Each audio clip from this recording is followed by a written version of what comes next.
La sagesse divine. Elle ne savait pas que sa propre fille la suivait de près. Au moment même où elle décidait d'empoisonner son propre mari. Oui, pendant qu'elle faisait semblant de lui montrer une photo de robe, avec son autre main, elle versait discrètement le poison dans le verre. Sauf que la petite fille avait tout vu. Sans faire de bruit, elle inverse les verres et disparaît. La mère, elle, convaincue d'avoir réussi, cache la tubulure, reprend son rôle comme si de rien n'était et commence à le taquiner pour qu'il lui achète la robe. L'homme, innocent, lui dit « C'est ça que tu veux, je vais te donner l'argent ».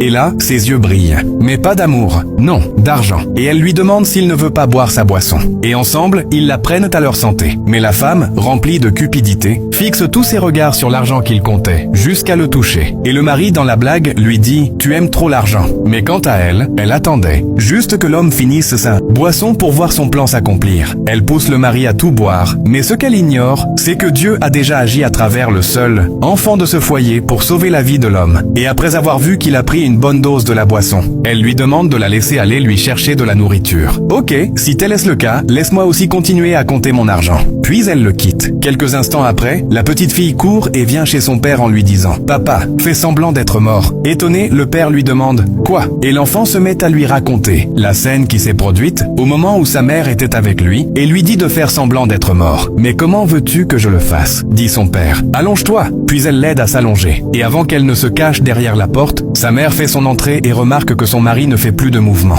Pour elle, sa mission a marché. Et avant qu'elle ne fasse le contrôle, la petite fille quitte la chambre lentement. Et la femme, ayant remarqué que réellement son homme ne bouge plus, lui retire l'argent qui était dans sa main et se dit « Ce truc a marché comme de la magie. Je dois appeler mon amant tout de suite et lui dire que notre plan a marché. Je prie pour toi qui regarde cette vidéo que Dieu te donne une bonne femme qui va toujours voir tes biens, comme ses propres biens pour l'évolution de votre foyer, au nom puissant de Jésus-Christ. » Après que l'amant a décroché l'appel, elle lui dit avec amour et tendresse « Mon chéri, notre plan a marché. Je viens d'éliminer ce type stupide. Je t'avais dit que j'allais l'éliminer, non ?» Et au moment où elle prononçait des paroles de victoire à son amant, le mari jouait bien son rôle de faux mort tout en l'observant. Mais la femme ne sait rien de tout ça, et elle dit à l'amant « Je vais ramasser tout l'argent et je viendrai te rencontrer dans notre hôtel d'habitude. » Puis elle l'embrasse avec un sourire charmeur. Et après que l'appel est terminé, elle commence à ramasser l'argent comme prévu. Mais le mari garde toujours son sang-froid pour voir jusqu'à quel point elle aurait réagi. Et au moment où elle s'apprête à quitter la maison avec l'argent,